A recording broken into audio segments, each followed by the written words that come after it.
Olá, pessoal. Eu me chamo Cláudia Vicente.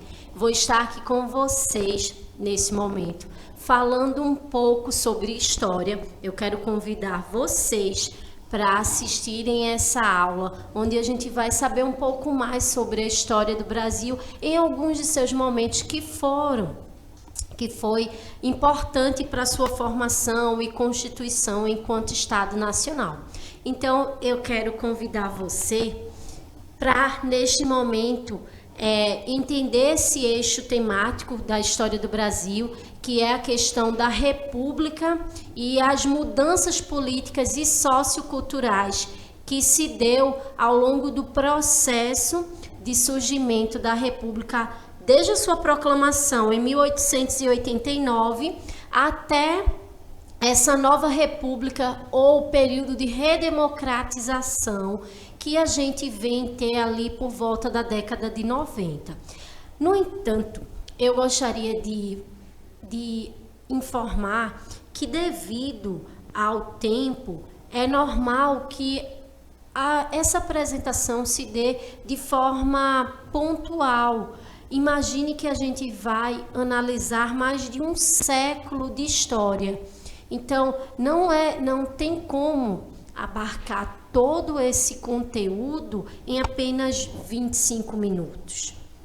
São questões pontuais que depois vocês podem aprofundar, porque, de um modo em geral, o que a gente vai ver nesta aula de hoje é sobre a importância de reconhecer ou de conhecer o processo de formação do povo brasileiro do ponto de vista legislativo, do ponto de vista jurídico, administrativo, mas, sobretudo, do ponto de vista social.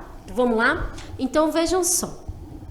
Esse eixo de conhecimento sobre a história do Brasil, que inicia-se, a história do Brasil enquanto nação, que inicia-se com a Primeira República, lá em 1889, após a sua proclamação, lá em 19 de novembro, ele está muito ligado a esse momento que a gente está vivendo. Você que está aí em casa, ou você que está nas escolas da rede municipal, vocês têm visto que um dos temas muito abordados, tanto dentro dos componentes curriculares, quanto da própria sociedade nesse momento, é o bicentenário da independência do Brasil.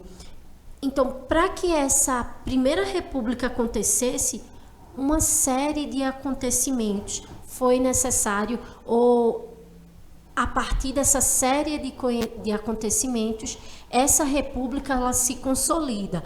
E um desses acontecimentos foi esse 7 de setembro, que nós estamos no ano em curso, comemorando 200 anos de sua consolidação. Então, a Primeira República, que se dá de 1889 até 1898, é um período bastante conturbado. É um período em que as elites que estão na alternância do poder, tanto exército quanto os pensadores que idealizaram esse movimento político, eles estão se organizando administrativamente o território nacional. Então, nesse momento, há crises, né? A gente pode lembrar da crise da espada, lá nesse momento aí, a República, conhecida como a República da Espada, né? Onde se há essa predominância ou alternância no poder de governos militares após o golpe de 19 de novembro de 1889. Então, há uma diversidade de crises sem precedentes. Então, acontece a proclamação da República. A partir daquele momento, não existia mais uma monarquia, existia uma república federativa, e aquela organização que ela não, na história, gente, é bom a gente frisar isso, na história as coisas não acontecem assim de forma, nova república, organização do movimento social, pronto. Não, a história ela vai se dando, né, de forma lenta, gradual, sucessiva. Então, há ruptura no modo de administração, mas esse processo de organização não se dá efetivamente só de 1889 até 1898. Ele vai se arrasta por toda a República Velha. A gente vai ver que a institucionalização dessa Primeira República, que do ponto de vista pontual, né, dessa periodização, que é a periodização, seria a organização da história em tempos, para a gente se situar. Essa institucionalização, quando ela ganha força e se consolida, ela se dá ali ainda no finalzinho do século XIX, mas vai até a primeira metade do século XX, né? Até 1921 aproximadamente, que é esse período em que no momento conhecemos como República Velha, toda essa política de descentralização do poder, ela vai se consolidar. Aí a Primeira República, ela tem 3 momentos e seu fim se dá ali com a crise de 1930, num período em que esses conflitos entre as oligarquias dos estados, elas vão ganhar força, e aí, com o fim lá com essa movimentação de novas formas de dominação política, essa Primeira República vai finalizar. Então, esse mapa mental, eu gostaria que você abrisse a tela aqui, porque para que ele fique mais claro, esse mapa mental traz, eu utilizei essa imagem da internet, e aí embaixo você pode ver de onde ela foi retirada, não se configura como plágio, porque esse mapa ele é muito completo para que a gente entenda esse momento aí. A Primeira República, que do ponto de vista da periodização da história vai de 1889 a 1930, como a gente já havia falando, e que é um momento em que as práticas políticas voltadas para a troca de favores, elas são muito fortes. Tinha-se um objetivo da escolha do presidente, das união das oligarquias. Há, nesse momento, uma organização política muito conhecida, que é a política do café com leite, que é essa alternância no poder entre São Paulo e Minas Gerais, que eram produtores, respectivamente, desses produtos e que detinham um poder econômico muito forte. E uma característica nesse momento é que o coronelismo, ou seja, os coronéis, aqueles que detinham o poder sobre quem podia votar, quem não podia votar, era muito forte. Então, nesse primeiro momento aí dessa Primeira República, isso são coisas que estão muito visíveis. Mas durante esse momento também aconteceu revoltas como a Guerra de Canudos, a revolta da vacina, a revolta da chibata, a Guerra do Contestado, a Coluna Prestes, enfim, entre outras. Nesse momento, quando se dá o fim da Primeira República, a gente vai observar que a ordem social, lembrando que a nossa aula é para falar sobre, você pode voltar aqui para mim, essa aula é para falar sobre como isso vai alterar, né, do ponto de vista social, as organizações, os grupos, né, os agrupamentos humanos. Então, aqui, esse momento ele é imprescindível, porque você pode ver, lá no finalzinho dessa Primeira República, a separação entre Estado, mas, sobretudo, uma organização com relação a esses grupos sociais emergentes que buscavam por seu lugar dentro da sociedade. A gente pode levantar a questão da mulher, que já mostrava-se ali interessada na vida política do país. Então, a Primeira República, que está aproximadamente entre 1889 até 1930, é um momento muito conturbado, porque está se organizando do ponto de vista jurídico, legal, do ponto de vista social, uma sociedade que vinha há muito tempo, há séculos, vivendo através, por exemplo, de uma organização imperial, de uma organização que não tinha essa lógica democrática, né, da democracia. Então, é importante a gente frisar e ter essa compreensão. Finalizado esse período, a gente passa para a Era Vargas, que é um momento também bastante importante para a gente compreender essa primeira parte do século XX, porque a figura do Getúlio Vargas ela vai ser marcante dentro do período em que ele esteve à frente do país. Foi um período também muito conturbado e de muita mudança do ponto de vista social. A gente pode sugerir a questão a Era Vargas como uma questão em que novos hábitos sociais e culturais estão sendo colocados. Vem o rádio, vem a questão da política de informação, que é nesse momento que ele utiliza a propaganda para mostrar a importância do seu governo. A gente sabe também que o desenvolvimento da política trabalhista foi nesse momento consolidada. Então, por mais que houvesse toda essa consciência comercial do Getúlio Vargas de vender a imagem de um governo tão significante, de certa maneira ou de certo modo, ele modificou sim com as estruturas sociais ao rever a questão trabalhista. Então, isso é um fato inegável.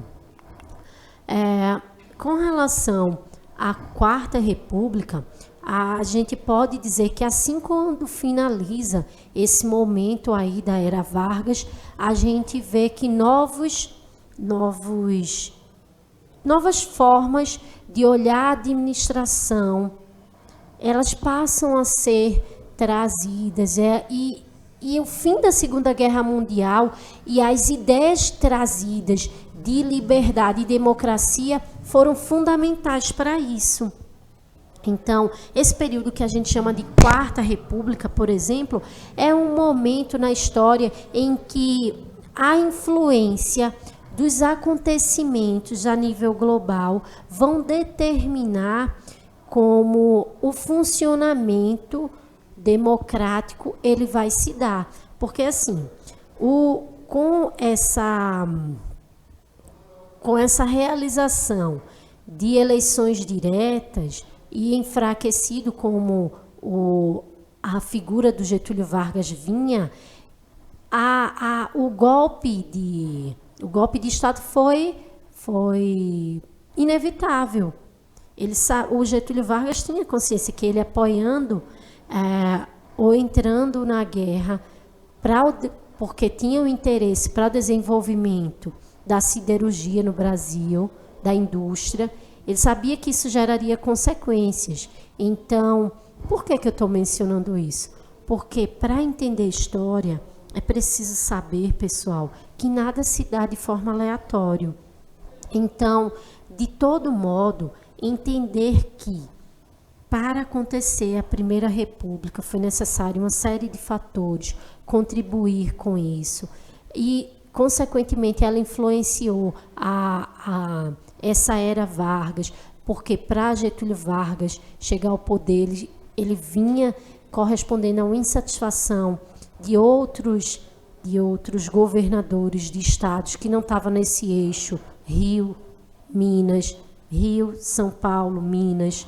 Então, a Quarta República é fruto disso também, é fruto desse movimento. Aí você pode indagar, mas professora, você não está dizendo que tem tudo a ver com a influência do fim da Segunda Guerra Mundial? Tem, obviamente, mas do ponto de vista local, a gente não pode esquecer que a nossa história, ela vinha dentro desse processo de modificação, sendo moldada, dentro desse processo, já apontando essas modificações. E uma dessas coisas foi que, com essa adesão à Segunda Guerra, o Getúlio Vargas sofre esse golpe aí e é deposto, é retirado do poder. Aí, o período do JK, né, o período de Juscelino Kubitschek, você pode aumentar a tela aqui, que é um dos momentos em que há uma nova mentalidade sobre a organização. O Getúlio Vargas, ele morre, ele se suicida, logo em seguida os seus apoiadores conseguem chegar ao poder. Então, o Juscelino Kubitschek vinha com essa ideia de modernização, tanto que nesse momento ele tem um papel importante para a transferência da capital para o interior do país, para Brasília. E esse modelo de integração nacional com a construção de Brasília, esse mapa mental também retirei da internet, pessoal, porque eu achei ele bastante completo para mostrar que essa república, no pós-era Vargas, ela vai mostrar uma nova organização com outras perspectivas. Então, logo em seguida desse momento, a gente vê a ditadura militar, e que é um período que inicia ali em 1964 e finaliza em 1985. A ditadura militar, esse mapa mental também muito completo, que traz alguns pontos, pode fechar aqui, viu? Sobre a questão da gente entender esse movimento. Ele vai dizer assim, finalizado aquele período democrático, os militares tomam o poder, tendo como mote a questão do comunismo. Segundo eles, o Brasil ia ser tomado por uma onda comunista. A gente sabe hoje, a história ela é uma série revista, né, de revisões. Então, nessa revisão da história, a gente consegue compreender que não tinha essa questão de organização comunista de tomada de poder. O que se tinha era que, como o governo do Juscelino Kubitschek não conseguiu avanços nas áreas sociais, o governo de João Goulart, que veio em seguida, após a renúncia de Jânio Quadros, ele vai ter como meta organizar essa questão das reformas sociais. E isso vai deixar insatisfeito a oligarquia local, que ainda mantinha-se no poder naquela época. Então, como presidente do período militar, a gente tem o Castelo Branco, o Costa e Silva, o Médici, o Geisel e o Figueiredo.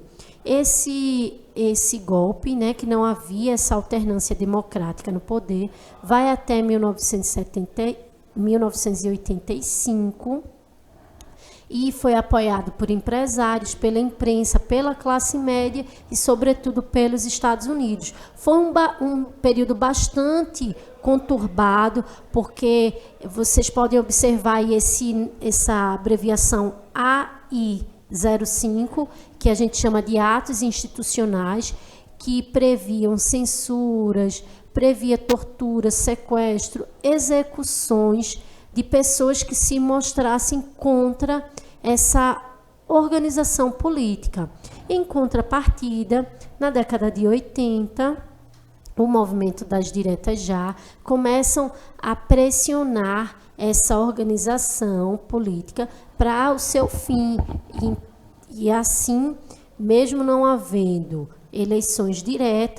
diretas. Em 1985 assume um civil, que é o Castelo Branco, que é o Tancredo Neves.